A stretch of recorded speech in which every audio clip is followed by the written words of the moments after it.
Bonjour, voilà, j'entame une nouvelle leçon qui porte le titre Le mode impératif. Le mode impératif, il comprend deux temps, l'impératif présent et l'impératif passé. Alors vous allez vous dire que le mode impératif, c'est un temps qui est vraiment très facile, puisqu'il n'y a que trois personnes à employer. Il y a le tu, le nous et le vous. Oui, d'accord. Mais ça n'empêche qu'il y a quelques erreurs à éviter quand on conjugue au mode impératif. Bien sûr, il y a l'impératif présent et l'impératif passé. Moi, je vais commencer par l'impératif présent. Donc, on va d'abord voir pourquoi on emploie le mode impératif. On l'emploie pour donner un conseil à quelqu'un, donc pour éviter de faire une longue phrase. Par exemple, lui dire tu dois écouter les conseils de tes parents. Tu dois, c'est-à-dire voilà. Et là, au lieu de dire toute cette phrase, on emploie directement l'impératif pour donner un conseil. Écoute les conseils de tes parents. Là, il n'y a pas de pronom personnel sujet, mais on passe au verbe directement. Écoute les conseils de tes parents.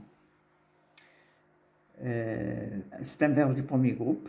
Et la remarque, c'est que écoute, là, on l'écrit, même si c'est la deuxième personne, on écrit écoute sans mettre le S. C'est ça la règle de l'impératif. Et puis, pour donner un ordre, on dit à quelqu'un, apprends tes leçons. Par exemple, une maman qui voit son fils en train de jouer, elle est énervée et elle va lui dire apprends tes leçons. Elle lui donne un ordre. Donc, il y a le conseil et il y a aussi l'ordre. Je continue. Ou bien faire une interdiction. L'interdiction, c'est avec ne pas.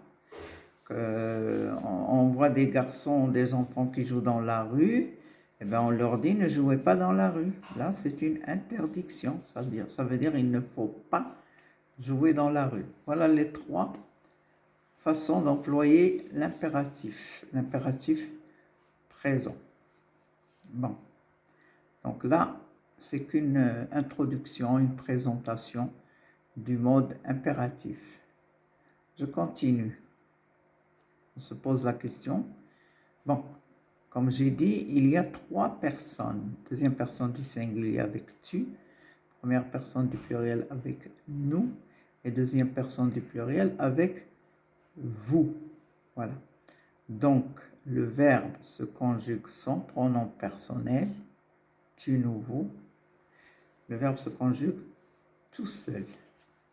Là, j'ai choisi spécialement les verbes du premier groupe parce que c'est là où on remarque des choses à retenir. Voilà. Donc, je ne parle pas du deuxième groupe ni du troisième groupe. Je parle seulement du premier groupe. Donc, le verbe du premier groupe, quand on conjugue avec tu, on met E sans S. Comme là, chante, chantant, chanter. Vous voyez que chante, bien que c'est la deuxième personne du singulier, on ne met pas le S. Voilà. Donc, tous les verbes du deuxième groupe se conjuguent de cette façon-là. Mais attention, là j'ai mis attention. On va voir pourquoi j'ai mis attention. Je continue là. J'ai mis attention.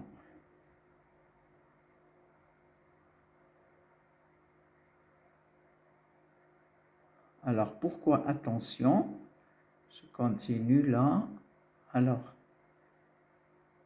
attention, parce que on doit mettre le S. Là, j'ai dit qu'il ne faut pas mettre de S. Mais là, on met le S quand le verbe est suivi de Y. On va conjuguer un verbe à l'impératif et on va ajouter Y. Par exemple, bon, j'explique.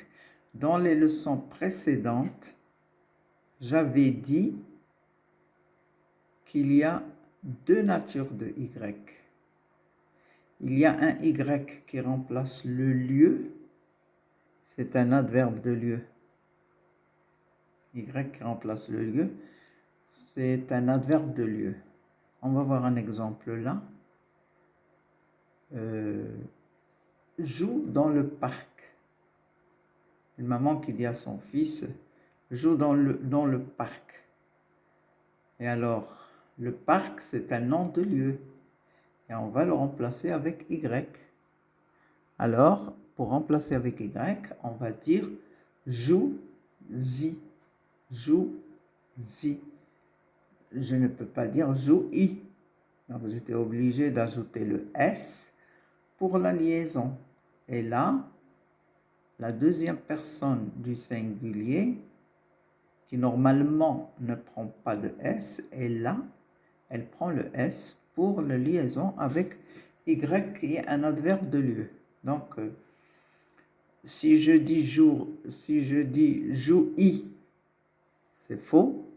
Et si je dis joue-y, c'est juste. Donc là, il y a le S pour faire la liaison avec le Y. Je continue. Bon, je conjugue. Joue-y, jouons-y et jouez-y. Non, alors là, il y a le S. On fait la liaison. Là, il y a le Z. Mais là, on a ajouté le S pour faire la liaison. Donc là, l'impératif à la deuxième personne du singulier, il prend le S. Je continue. Et il y a aussi Y qui remplace un complément d'objet direct. C'est un pronom adverbial. Quand je dis à quelqu'un, un élève, pense à tes examens, pense à quoi à tes examens, c'est un complément d'objet indirect. Et le Y, c'est un pronom adverbial parce qu'il remplace un complément d'objet indirect. Et là, je vais dire pense-y. Je suis obligé d'ajouter le S pour faire la liaison. Donc, il y a deux sortes de Y. Il y a les Y adverbe de lieu et il y a un Y qu'on appelle un pronom adverbial. Je peux dire songe à l'avenir, songe-y. J'ajoute le S pour la liaison. Pense-y et songe-y. Bon, ça va comme ça. Alors là, on ajoute le S pour la liaison devant Y. Alors là, j'ai mis pense-y, pensons-y et pensez-y. Voilà. Une remarque. À la forme négative, le S disparaît à la deuxième personne du singulier. Quand je dis joue dans le parc, joue-y. Et quand je dis ne joue pas dans le parc, n'y joue pas. Donc le Y, il est déplacé. Il est mis devant le verbe. Donc il n'y a pas de liaison. Donc il n'y a pas de S. Là, il y a le S. Et là, il n'y a pas le S. Joue-y, n'y joue pas. Je continue. Maintenant, on va voir l'emploi. L'impératif avec l'emploi du pronom personnel en, en. On sait que en, c'est un pronom personnel qui remplace les compléments d'objet direct qui commencent par du, de la, des apostrophes. On les appelle des partitifs. On sait que les pronoms personnels COD, il y a le, la, les et l'apostrophe. D'accord? Mais il y a aussi en. Mais en, il ne remplace un complément d'objet direct que s'il commence par du, de la, des apostrophes. Alors là, si vous mettez par exemple écoute de la musique, écoute là, non. Parce que le COD, il commence par de la musique. Donc je suis obligé de mettre en. Et alors je dis écoute-en. Je mets le S pour la liaison. Écoute-en. Rappelez-vous que on place un COD qui commence par les partitifs du, de, la, D apostrophe. Donc, si vous faites l'erreur et vous remplacez par le la, c'est une faute. Je regarde le de la et je mets en. Écoute-en. Il faut mettre le S pour la liaison. Voilà, en. Je continue. Écoute de la musique, écoute-en. Alors, je conjugue écoute-en, écoutons-en et écoutez-en. Donc, le S à la deuxième personne du singulier. L'impératif avec l'emploi des adjectifs numéros cardinaux. Les adjectifs numéros cardinaux 1, 2, 3, 4, 5, 6, ce sont des nombres. Et là aussi, je remplace par en. Prépare 3 gâteaux pour la fête. Bon, prépare l'impératif avec E, 3 gâteaux. Prépare quoi? 3 gâteaux. Le gâteau, ça commence par le nombre 3. Prépare 3 gâteaux pour la fête. Voilà. Je vais remplacer. Prépare-en 3. Je remplace les gâteaux par en. Je mets le S pour la liaison. Et je garde le nombre 3. Le 3, je le garde. Donc, prépare-en 3. Le nombre, il reste. Mais le complément d'objet direct qui commence par un nombre, je le remplace par en. Prépare-en 3. Et là, je garde 3. Le nombre, je le garde. Je remplace gâteau par en et je mets le S pour la liaison. D'accord? Remarque. Il faut mettre S pour la liaison et garder le nombre 3. Prépare-en 3. Préparons-en 3 et pas préparez-en 3. Donc, il y a deux façons de mettre le on. Pour les COD qui commencent par les partitifs du, de, la, D apostrophe et pour les COD qui commencent par les nombres, c'est-à-dire les adjectifs numéros cardinaux. Là, je mets en. Et là, spécialement pour vous montrer que l'impératif, même si la règle, il doit porter que E, mais pour la liaison, on doit mettre ES. On doit ajouter le S. Alors, pour le Y et pour le O. Mais le S disparaît à la forme négative, bien sûr. Je dis prépare-en et non prépare pas. J'ai oublié d'ajouter 3 là. 3 et 3. Bon, c'est pas grave. Prépare-en 3, non prépare. Non prépare pas 3. Alors là, prépare-en, liaison S, non prépare pas. Donc le on, il est là, donc c'est pas la peine de faire une liaison. J'enlève le S là, non prépare pas. Je recommence 3, le nombre. Voilà, je continue. Bon, c'est tout. C'est une leçon longue, mais détaillée.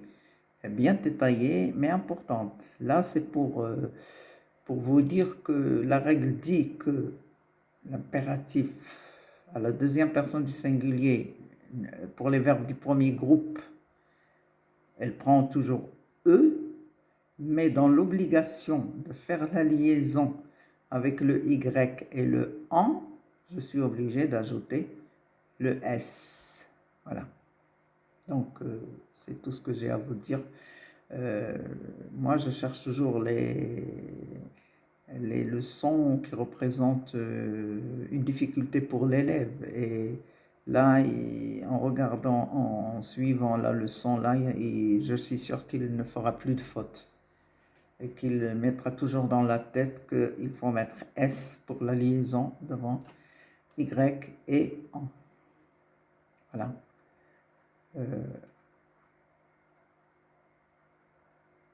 Bon, c'est tout ce que j'ai à dire.